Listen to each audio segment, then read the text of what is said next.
Evangelho de Jesus Cristo segundo São João. Glória a vós, Senhor. Naquele tempo, Jesus respondeu aos judeus: Meu Pai trabalha sempre, portanto também eu trabalho. Então os judeus ainda mais procuravam matá-lo, porque além de violar o sábado, chamava a Deus de seu Pai, fazendo-se assim igual a Deus. Tomando a palavra, Jesus disse aos judeus: em verdade, eu vos digo, o Filho não pode fazer nada por si mesmo. Ele faz apenas o que vê o Pai fazer. O que o Pai faz, o Filho faz também. O Pai ama o Filho e lhe mostra tudo o que ele mesmo faz. E lhe mostrará obras maiores ainda, de modo que ficareis admirados. Assim como o Pai ressuscita os mortos e lhes dá a vida, o Filho também dá a vida a quem ele quer. De fato, o Pai não julga ninguém, mas ele deu ao Filho o poder de julgar, para que todos honrem o Filho, assim como o Pai o honra. Quem não honra o Filho também não honra o Pai que o enviou. Em verdade, vos digo, quem ouve a minha palavra e crê naquele que me enviou, possui a vida eterna. Não será condenado, pois já passou da morte para a vida. Em verdade, eu vos digo, está chegando a hora, e já chegou, em que os mortos ouvirão a voz do Filho de Deus, e os que a ouvirem viverão. Porque assim como o Pai possui a vida em si mesmo, do mesmo modo, concedeu ao Filho possuir a vida em si mesmo. Além disso, deu-lhe o poder de julgar, pois ele é o Filho do homem. Não fiqueis admirados com isso, porque vai chegar a hora em que todos os que estão nos túmulos ouvirão a voz do Filho e sairão. Aqueles que fizeram o bem ressuscitarão para a vida, e aqueles que praticaram o mal para a condenação. Eu não posso fazer nada por mim mesmo. Eu julgo conforme o que escuto, e meu julgamento é justo, porque não procuro fazer a minha vontade, mas a vontade daquele que me enviou. Palavra da salvação. Glória a vós, Senhor. Parece um texto cheio de paradigmas. Olhando para esse texto que Jesus acabou de fazer, e de certa forma, se a gente não tem um pouco de noção, nós poderíamos ficar um pouco vendidos aqui nesse texto. O que Jesus está dizendo aqui? O que Jesus está querendo dizer para nós aqui? Ora, será que o Filho é inferior ao Pai? Porque na fala de Jesus pode parecer isso. O que Jesus está querendo nos ensinar aqui? Ora, os santos padres da igreja, especialmente Santo Agostinho, que foi aquele que escreveu sobre o mistério da Santíssima Trindade, acho que como ninguém mais, Santo Agostinho, de fato, ele vamos dizer assim, um doutor por excelência da Trindade, embora ele seja o doutor da graça, mas ele, para falar da Santíssima Trindade, como Agostinho, a gente não tem assim com tanta profundidade. Só para dizer algo, mesmo que a gente aqui coloque muitas bases para sabermos da Trindade, uma coisa nós precisamos saber: tudo aquilo que a gente sabe da Trindade, ou seja, do mistério da Trindade, em teologia nós chamamos isso de Trindade imanente, ou seja, o mistério de Deus em si mesmo. Isso precisa ficar muito claro para nós. O mistério de Deus em si mesmo, que numa linguagem teológica mais técnica seria a Trindade imanente, não está acessível à razão humana. Por mais que nós, pelo intelecto, pela inteligência, nós não conseguimos penetrar neste mistério. Então, o que nós sabemos do mistério da Trindade, e aí em teologia nós chamamos de Trindade econômica, ou seja, é o agir da Trindade no mundo, foi Jesus que nos revelou.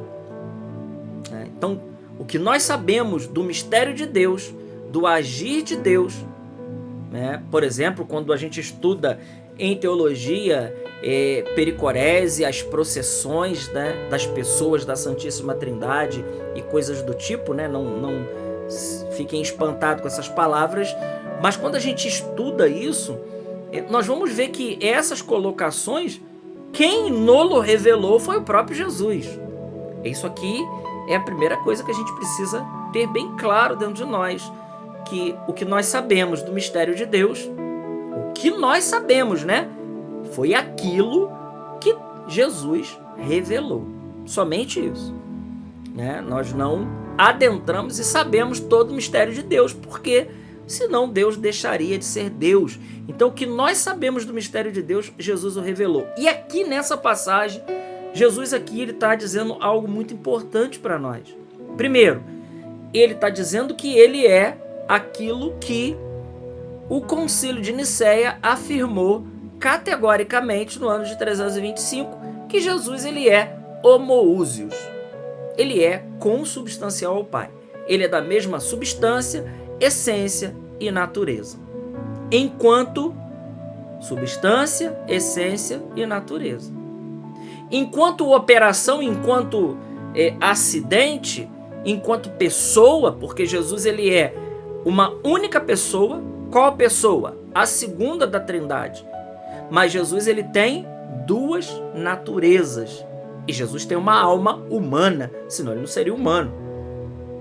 Isso aí daí, irmãos, vem grandes problemas teológicos e vem grandes problemas que lá na frente desponta para outros problemas, como por exemplo, o problema da maternidade divina, das pessoas chegarem a dizer, os protestantes principalmente, que Maria é mãe só de Jesus enquanto homem.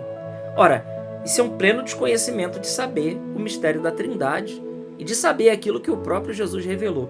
Quando Jesus aqui nesse texto ele está dizendo tudo isso, que ele trabalha, o Pai trabalha, ele trabalha também, que ele não faz nada. Claro, Jesus aqui ele está falando do mistério da sua encarnação, sem dúvida alguma. E ele está dizendo e explicando que ele é verdadeiramente homem mesmo, mas sem deixar de ser Deus. Então, essa linguagem pode parecer um pouco difícil e às vezes causar um pouco de confusão na gente, mas o que Jesus está querendo deixar muito clarinho para cada um de nós aqui é que ele assumiu a nossa natureza humana em tudo. E quando ele diz que ele só faz aquilo que o Pai ouviu falar, Santo Agostinho diz que ele não é como um aprendiz que está ali aprendendo o que o Pai está fazendo para depois ele repetir. Não, não é isso. Esse modo de agir, ele é o modo de agir dos três. Entende? É isso que Santo Agostinho diz lá. A ação do Pai é a ação do Filho e é a ação do Espírito Santo. É um só Deus. Nós não cremos em três deuses. Ou, por exemplo, nós não cremos como os arianos, né, do ano daí, do século IV, né? Nós não cremos daquela maneira que Jesus fosse apenas uma emanação de Deus.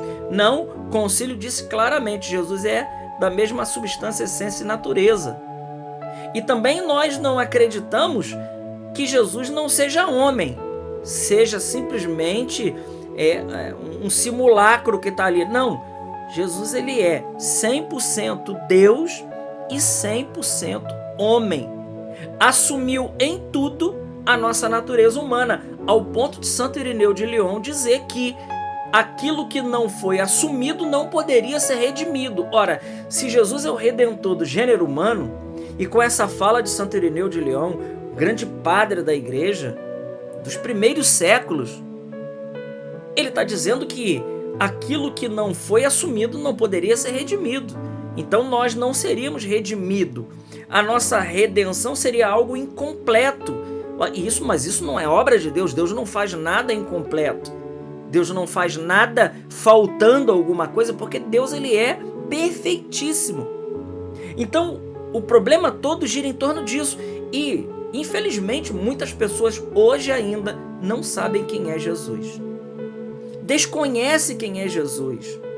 Veja, porque nós católicos, por exemplo, adoramos a humanidade santíssima de Cristo. Ora, por quê? Porque através de algo chamado união hipostática, quando o verbo ele se une a uma natureza humana dada por Nossa Senhora, porque foi dali que veio a natureza humana de Jesus, quando pelo mistério da união hipostática, a segunda pessoa da Santíssima Trindade, ela assume uma natureza humana, né? Essa união está feita, irmãos. De maneira que, quando Jesus ele voltou para o céu, com seu corpo glorioso ressuscitado, ele voltou homem. Ele voltou para o seio da Trindade com o seu corpo glorioso. E é isso que a teologia católica, a boa teologia, nos ensina. Entende isso? Não foi mais dissociado. Não foi mais. Por isso também vale a pena dizer também que, por isso, não existe nenhuma outra criatura mais unida a Jesus do que Nossa Senhora, porque a união de Nossa Senhora com Jesus é na ordem da união hipostática. E isso supera qualquer outro tipo de união que a gente possa ter com Deus. Até a união sacramental. Entende?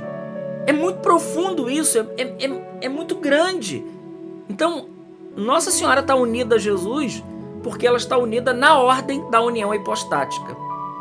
É coisa muito maravilhosa, é muito belo, né? Então a gente ouve às vezes certas coisas, certas bobagens que não tem nenhum fundamento teológico, nenhum fundamento filosófico. Na realidade são tantas bobeiras, tantas interpretações fundamentalistas da Bíblia que a gente nem sabe para onde mais ir. Olha, olhando para o texto do Evangelho de hoje, fica muito claro quem é nosso Senhor. Ele é verdadeiramente Deus e ele é verdadeiramente homem. Glória ao Pai, ao Filho e ao Espírito Santo, como era no princípio, agora e sempre. Amém. Salve Maria Imaculada.